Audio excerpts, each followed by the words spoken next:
We bought quite possibly the world's cheapest RSV4RR Aprilia. I mean, this thing was a complete wreck. We set ourselves a pretty crazy challenge. Could we build this bike, customize it in 36 hours? And this build is probably going to come down to the wires. And today is all about trying to get this ape to start. So let's crack on.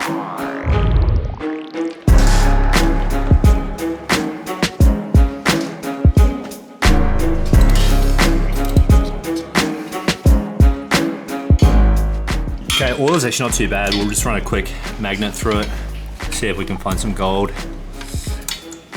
Nah, there's nothing. That magnet is clean. Clean, clean.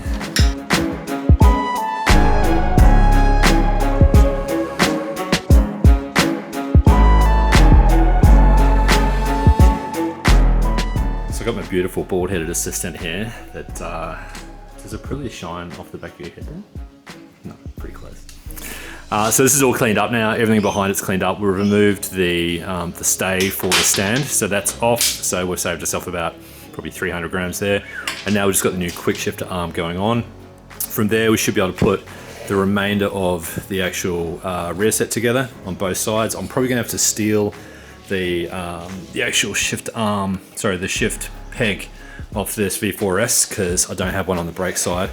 And next up, I'm just going to replace the air filter, and then we're going to connect the electrics, and then we should be able to try and turn this baby over. New K&N filter going in and pre-oiled, ready to go. Look how gunky and dirty this is. So this is disgusting. I should be wearing gloves. But that's pretty bad. So, out. Rubbish. New one in. It's actually quite easy. It's actually easier than on a V4 Panigale. Okay, sweet. So that's all on. These are our cheapies off eBay, but that's cool. Nice and light. So I didn't have to go and buy new rear sets because, let's face it, I'm probably going to throw this thing down the road and go farming at some point. And I can adjust the peg. I can actually adjust that, but now we've got the new... Oh, do you still need to tighten up this arm, or is it... Oh yeah, I need to tighten that up. Yeah. And the quick shift is all on now, so we'll get the new arm in place. Okay, awesome. So we have connected, I think, everything. Yeah? Everything's connected? You think? Fingers crossed. So let's just check the electrics first, and this should... Oh no! It's fucked. It's completely shattered. Oh, it is screwed. Lucky you got a new one. Oh well, yeah, lucky I've got another one. I was really hoping I could just buy the glass for that and replace it, but hey look, at least we've got power. So, let's put some gas in it and see if we can get it to start. Oh wait, does that tell me if I'm in neutral? Okay, I'm not in neutral. Do you want to... Oh no, it's saying N, but I don't think it's gonna... No, that's first, second, first, second. Neutral, we're in. Okay, cool. Let's put some fuel in it and see if we can get it started. Here we go. World's cheapest Aprilia RSV4. First start. Fingers crossed. Key. Might help. Okay, so it's priming, so that's good. I got nothing.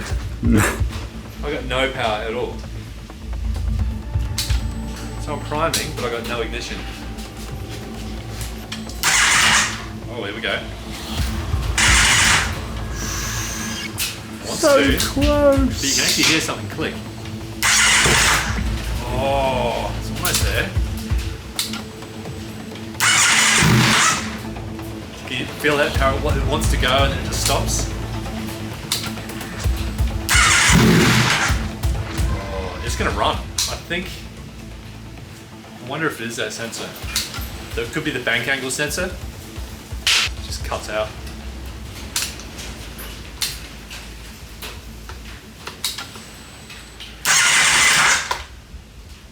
See, and then it won't let you go again. So it's cutting something out. So it's a fuse of some sort, which is probably this right here, which is the bank angle sensor. So we do have a replacement one for these ordered, which hasn't arrived yet, but on the shelf over here,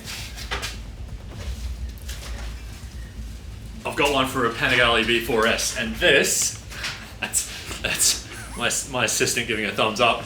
This should actually fit because it's all made by Bosch and it's got the same serial code. So quite often on all of these superbikes, if you look closely at the parts, they're often made by the same company, Bosch, mostly electrics, and you can switch things out. So don't feel that you always need to pay top dollar for a branded piece. Right, let's switch this out, see how we go. Okay, take two.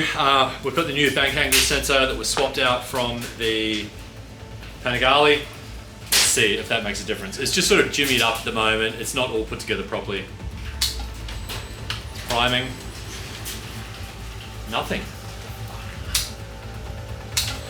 Priming. I've still got nothing.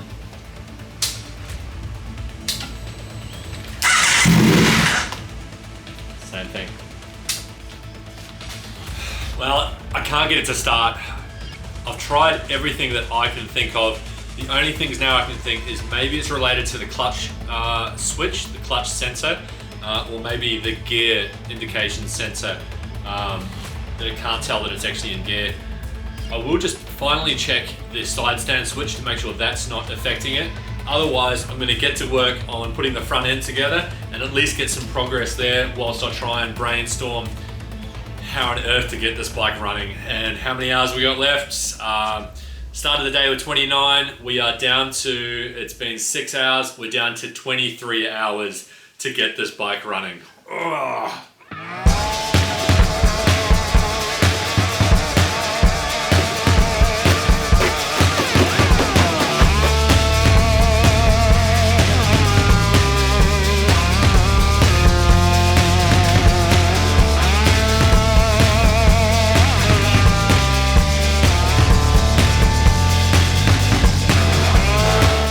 Okay, so the problems are accruing. The problem now is when I go to put the new front stay on, it actually hits, whoops, it actually hits the steering damper. So I'm gonna have to modify this, even though it's brand new, I'm gonna have to cut a section out just so that steering damper can fit. I've tried to flip the steering damper, it wouldn't work. So I'm gonna have to cut in to an OEM part that I've only just bought.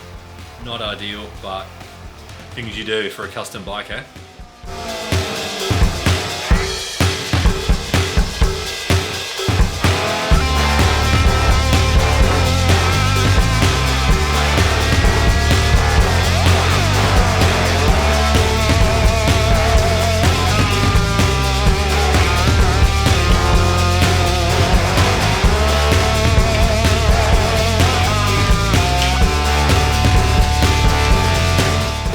I've got these carbon fiber. These are smoking hot. They're from Pro Fiber, which I think is in Romania, but I could be wrong. I'm not quite sure how they hold in place because there's no bolts. Like the OEM ones have like a clamp that clamps them in place. So I've got some double-sided tape.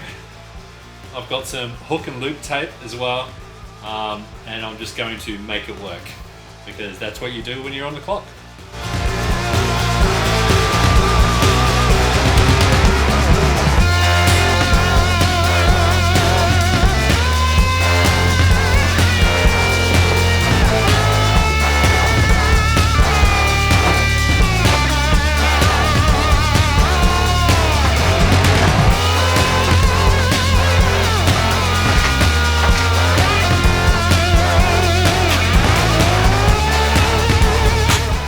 Okay, it's 8:30 on Saturday night and I've finally got the first mock-up done. I've done quite a lot and we've got a fairing on the bike, so it looks awesome. Let me take you for a quick look at it.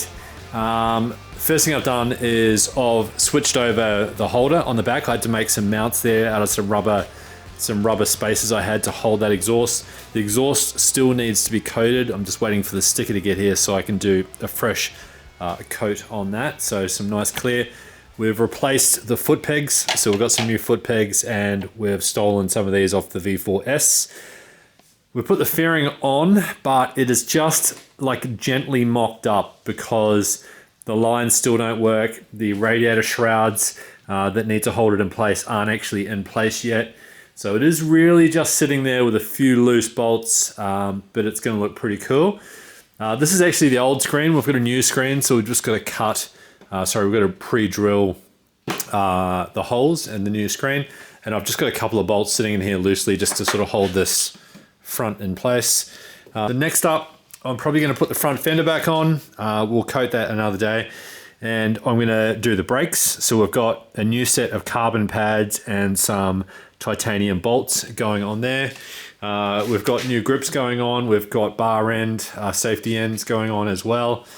We've obviously got the new dash in there, so that looks pretty sick. Like, this is awesome. Like, for a 2017 bike, that is a super futuristic dash. Almost looks like you're watching TV. I love it. V4, insert code, blah, blah, blah. I'll get around to that. That's cool. Not massively happy with this tank cover, the way it sits out. So I'm going to make some modifications to it because it's also holding the seat too tight. So I'm probably going to snip some little bits out of the inside of this tank cover here, just so it moves forward like another 3 millimeters, and just loosen this up.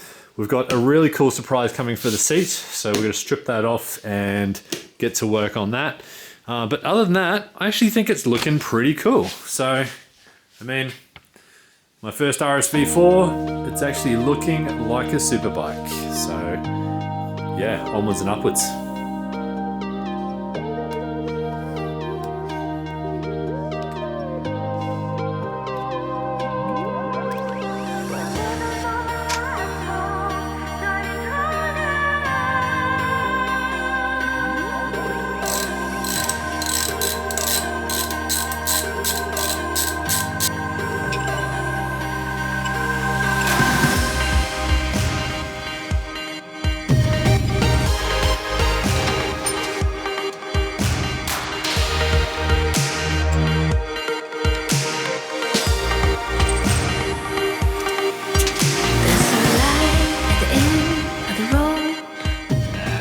Look at these old ones. There's almost nothing left on them. They are virtually skint. But I know it's there. It's a shore in the middle of the storm. We could rest upon. I don't see it yet, but I know it's there.